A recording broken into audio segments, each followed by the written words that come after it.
All right, what do we got here? So no, I mean, so pretty much, it's kind of like a talking version, like those unplugged concerts you see where nothing's rehearsed and stuff like that. So I thought it's more of that, and Yeah, it's I like just that. the idea. Like I was looking to hit upon like some of the subjects that we had talked about when we talked at Rec Rio. Not intended to be like a plug or anything.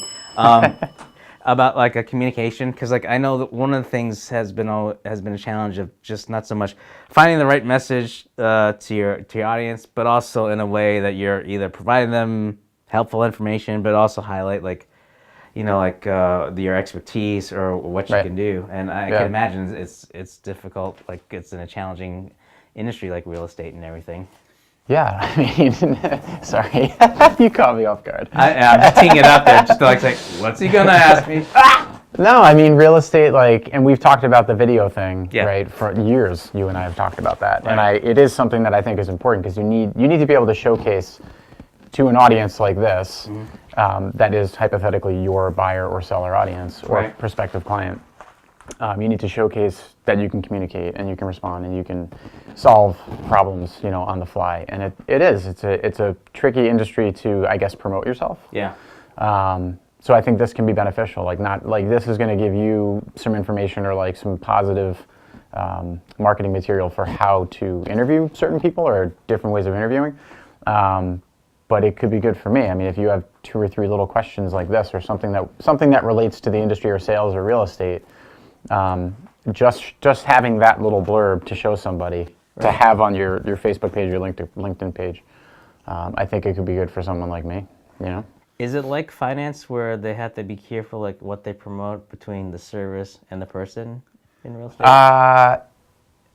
Kind of. Actually, our company's pretty good about it where your sign is your sign with your name on it and your phone number. A lot of brokerages don't do that, and it's just the broker's sign out in front of the lawn with like a tiny little rider that says call Jim.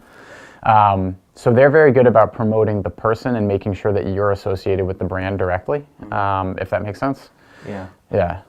And do they often give you opportunities to showcase your expertise or your personality, whether it's little things like your humor or just like other types of skills or things that would bring that would benefit for what you're doing? Yeah, I think it's kind of office specific. In our shop in Wellesley, the broker's really open to that, and however you want to promote yourself and whatever niche you want to go after, however you want to do it, he's behind you 100%, and he's really good about that. Right. They just want you to sell, right? So if you're good at selling in any specific way, as long as you're not offending anybody and you're doing it, with the logo in the right place, per se, they're going to be happy. So I know you mentioned that selling is one of the chief challenges, but I imagine not the only challenge. I mean, what other challenges do you find? Just competition. Yeah. I mean, you could walk out this front door and bump into 17 realtors in 15 minutes, right? I mean, I think in Massachusetts, it's something like, or back in 2010 when I started, it was 1 in every 50 people has their license in Mass. That's insane. So you can find, if you wanted to sell this house tomorrow, you can go out and find a dozen brokers in a half an hour that will give you the time of day because they want your business. So it's hard from that perspective, and that's where I think brand comes into play. And of course, your experience and your resume come into play. If you've been working for 5 years as a realtor, but you've only sold 3 homes a year, and a prospective client finds that out, that's a big part of it, and you're going to be off the list. Right. So there's a lot that goes into why they would choose me versus you, why they would choose a specific company or a brand.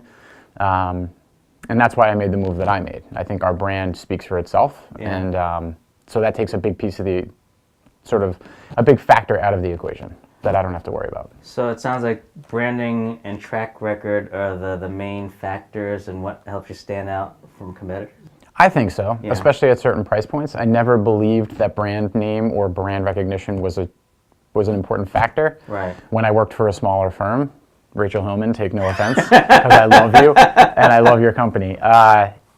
But I never believed that, right? And then when I started working with a brand that consistently sells $2, $3, $4, $5, $6 million homes, it does matter, and you want your prospective client to be skiing in Chamonix, France, and say, "Oh, that's Engle and Volkers. They're in Wellesley or Weston or Wayland. They're all over the place with their signs. I trust that, right?" And they see that. So I do believe at a certain price point, it does matter. And people who, quite frankly, people who have money and people who are selling big homes, it's a big part of their life to know the company, know the recognition, the brand, and what it's all about. But it's funny you mentioned skiing because it seems like a unique location to get the name out there.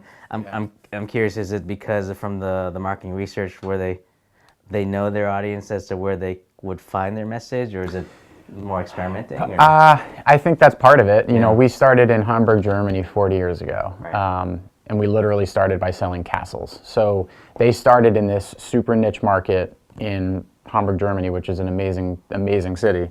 From what I hear. Hint, hint. Dean, I want to go to Hamburg. So I think they really plug for niche towns. Wellesley, we're in Boston, we're in Concord, Falmouth down on the Cape. So they really go after sort of higher end towns, affluent towns, which makes sense, it's logical, you want your brand there. But it's it's a European model, it's a European brand, it's very sleek, it's very modern. Yep. And that, for the U.S., I think is something that's really new here, and that's what's helping us.